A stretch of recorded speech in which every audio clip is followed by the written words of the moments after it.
అండి నా ప్రెగ్నెన్సీ జర్నీలో ఎపిసోడ్ 3 అనమాట.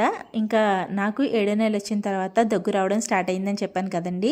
ఇంకా కంటిన్యూస్గా రాత్రి పగలు అలా వస్తూనే ఉండేదన్నమాట. ఇంకా రాత్రులు అయితే అస్సలు ఆగేది కాదు. పొట్ట పట్టుకుని ఇంకా అలా దగ్గుతూనే ఉండేదాన్ని. వేడి నీళ్ళు ఏంటి, ఇంకా ఇంట్లో మనకి పెద్దవాళ్ళు చెప్పే చిట్కాలన్నీ పాటించాను. దేనికి కూడా తగ్గలేదన్నమాట.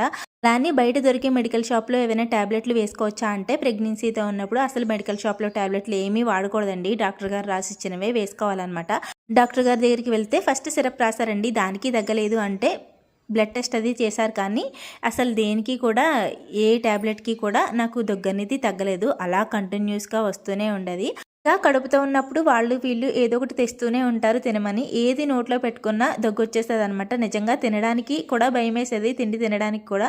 అలా 8th మంత్ అయితే వచ్చింది. 8th మంత్ వచ్చేటప్పటికి నాకు లైట్గా బేబీ మూమెంట్స్ తగ్గడం స్టార్ట్ అయ్యాయి అనమాట.